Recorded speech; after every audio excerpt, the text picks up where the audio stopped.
Hello guys, कैसे हैं आप सब लोग। आई होप आप सब लोग बढ़िया होंगे।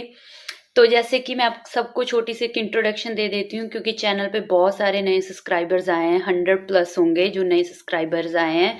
मेरा नाम साहिल है, मैं साउथ कोरिया में सोल में रहती हूँ। मैं ईवाई यूनिवर्सिटी की स्टूडेंट हूँ। जी, आप मेरी बाकी वीडियोस में भी देख सकते हैं। तो आज की वीडियो रहने वाली है कि कोरिया आने में कितना खर्चा होता है और कोरिया में रहने का कितना खर्चा होता है। सबसे पहले मैं सबको एक बात क्लियर कर दूं कि मैं स्कॉलरशिप स्टूडेंट नहीं हूँ। मैं कोरिया अपने खर्चे से आई थी और अपने खर्चे पे ही रह रही हूँ। अभी तक मेरी स्कॉलरशिप नहीं लगी है। और अभी मुझे कोरियन का टॉपिक लेवल, मुझे इतनी अच्छी कोरियन नहीं आती है, बट मुझे आती है। जितनी मतलब बातचीत कर सकती हूँ इतनी कोरियन आती है। इंट्रोडक्शन वगैरह ये सब आती है, बट एडवांस लेवल नहीं आती है। और पिछली वीडियो की बात करूँ तो उस पे बहुत सारे लोगों ने कमेंट किए थे, जो कि मैंने लगभग सारे कमेंट पढ़े हैं। अच्छे, जिन्होंने अच्छे कमेंट करे उनका बहुत बहुत शुक्रिया। उन्होंने काफ़ी मोटिवेशन दिया मुझे, काफ़ी लोगों ने डाउट्स भी पूछे। तो इसलिए मैं सोचा ये वीडियो बनाती हूँ और बाकी आपके डाउट्स के ऊपर ज़रूर वीडियो बनाऊंगी। आपका डाउट होगा तो कमेंट कर देना। तो अब बात आती है कुछ लोगों के अजीबो-गरीब कमेंट। तो मैंने इस वीडियो में पहले ही बता दिया था कि ये मेरी पर्सनल बात है, भई मुझे कैसा लगा। हर चीज़ आपकी पर्सनल डिपेंड करती है, पर्सनल व्यू से होती है। आपको काफ़ी चीज़ें आपको अच्छी लगती हैं पर दूसरों को नहीं लगती, दूसरों को अच्छी लगती हैं वो आपको नहीं लगती। तो मैंने ऐसे बताया था। अब इसे किसी ने क्या समझना है ये आपकी मर्ज़ी है। मैंने तो हिंदी में सीधा-सीधा बता दिया था। अगर आपको हिंदी समझ में नहीं आती तो मैं क्या करूँ भाई। तो एक और लड़की जिसने एक कमेंट किया था कि दीदी को सपोर्ट करो, मुझे याद है मैंने पढ़ा था। तो सबसे पहले उसका शुक्रिया, उसने इतना सोचा, उसे मेरे एफर्ट्स नज़र आए। बट उसी का रिप्लाई करते हुए एक लड़की ने कमेंट किया है कि क्या दीदी आपको डॉलर्स भेजती है? तो भाई आप बताएं, आपको कोई यूट्यूबर है जिसकी आप वीडियो देखते हो, जैसे मेरी देखते हो, वो आपको डॉलर्स भेजता हो, आप जिसे सपोर्ट करते हो। काफ़ी सारे ब्लॉगर्स हैं कोरिया के रिलेटेड भी जो ब्लॉग्स डालते हैं। तो क्या वो डॉलर्स भेजते हैं? उस लड़की से मैं ये पूछना चाहती हूँ, अगर वो ये वीडियो देख रही है। ये आपकी पर्सनल चॉइस होती है, आपको किसे सपोर्ट करना है किसे नहीं करना। उस लड़की ने लिख दिया, उसे अच्छी लगी होगी वीडियो।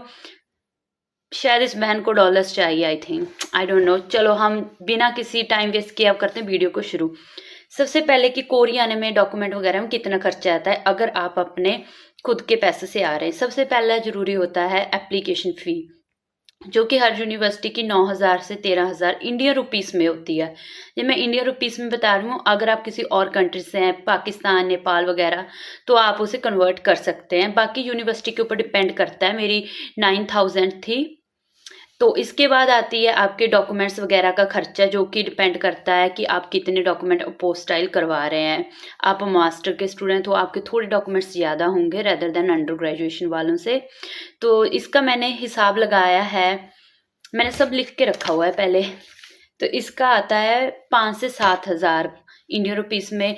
क्योंकि कई यूनिवर्सिटीज़ क्या कहती हैं, आपको डॉक्यूमेंट भेजने को भी कहती हैं। जैसे मेरी यूनिवर्सिटी ने सेकंड राउंड के लिए कहा था कि अपने डॉक्यूमेंट्स कोरिया भेज दो।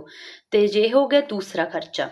और तीसरा आता है यूनिवर्सिटी की ट्यूशन फ़ी। ये भी डिपेंड करती है अब तो आपके कोर्स और आपकी यूनिवर्सिटी के ऊपर। मेरी 3 लाख है इंडियन रुपीज़ की बताऊँ, थोड़ी कम है उससे, 3 लाख से 10,000 आई थिंक, मुझे एग्जैक्ट याद नहीं है। तो यूनिवर्सिटी की फ़ीस आपकी 3 लाख से 5 लाख के बीच हो सकती है मास्टर स्टूडेंट और अंडर ग्रेजुएशन के लिए। क्योंकि मेरी फ्रेंड 4 लाख के करीब दे रही है अपनी फ़ीस।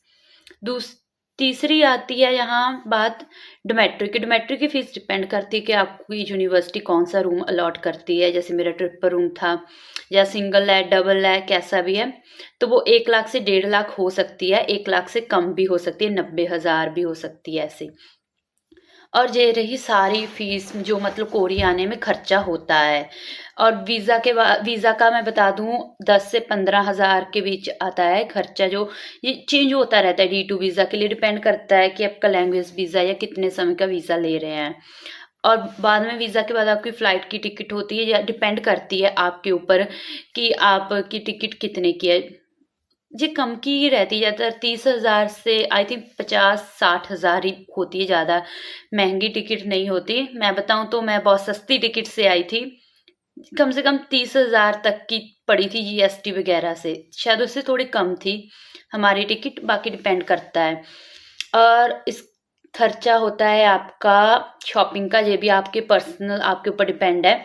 तो मेरे हिसाब से आपका 7 से 8 लाख खर्चा आ जाता है कोरिया आने का, अगर आप एक सेमेस्टर की फीस वर्क के आ रहे हैं, ट्यूशन फ़ी और 4 मंथ की डॉमेट्री की फ़ी।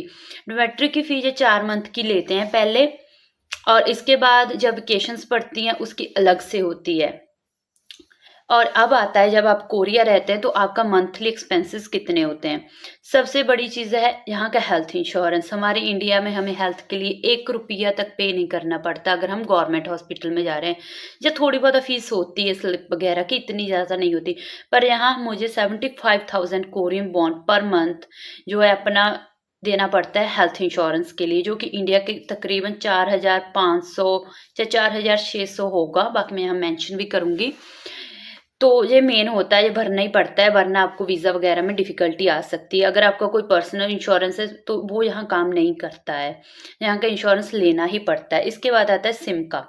जो सिम का खर्चा है मैंने अभी मंथली पे किया है 36,000 वॉन, जो कि इंडिया के 2,000 से थोड़े ज़्यादा होंगे। बाकी आपके प्लान के ऊपर भी डिपेंड करता है, अगर आईफ़ोन है तो शायद उसके थोड़े सस्ता होता है रेदर देन एंड्रॉयड। और इसके बाद आता है आपका ट्रैवलिंग एक्सपेंसेस।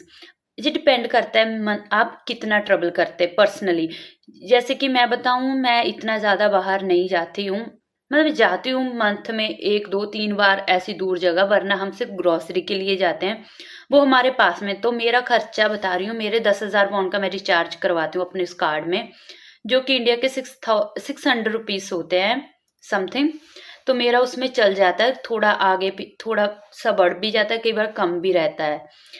और इसके बाद आता है ग्रॉसरी का, जो कि मैंने 7 से 10,000 माना है इंडिया का, क्योंकि ये आपकी डाइट के ऊपर भी डिपेंड करता है कि आप कैसा खाना खा रहे हैं। क्योंकि कई बार क्या होता है, हम क्लासेस जब सेमेस्टर होता है तो हमारे पास इतना टाइम नहीं होता कि हम तीनों टाइम खाना खा पाएँ। क्लासेस के लिए चले जाते तो हम 2 ही टाइम खा पाते हैं। तो मेरे हिसाब से मैं अपना बता रही हूँ, ये है 7,000 से 10,000। अगर आप बाहर खाना खाते हैं तो इसका डिपेंड करता है, ज़्यादा से ज़्यादा यहाँ बाहर का खाना एक्सपेंसिव है। जैसे कि इंडियन रेस्टोरेंट में खाओगे तो वो एक्सपेंसिव पड़ता है। वहाँ आपको नॉर्मल नान जो हम खाते हैं वो 2,000 वॉन से 3,000 वॉन तक का भी रहता है, प्लेन नान होता है जो हमारा सिंपल। तो ये आपके ऊपर डिपेंड है बाहर का खाना। मेनली एक्सपेंसेस तो यहाँ अगर रह रहे हैं तो आपका हेल्थ इंश्योरेंस है, ग्रॉसरी है, ट्रैवलिंग एक्सपेंसेस हैं, अगर आप कहीं जा रहे हैं, ज़्यादा घूमने के शौकीन हैं, ये है, और रिचार्ज है। 4 मुझे मेन खर्चे लगे, अभी मुझे इतना कोई याद नहीं आ रहा है।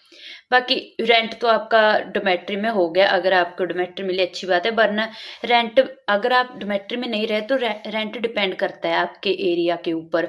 जैसे कि हमारी एक फ्रेंड है जो कि मास्टर की स्टूडेंट है, उसे डॉमेट्री नहीं मिली थी, वो यहीं एक गोशीबॉन में रह रही है।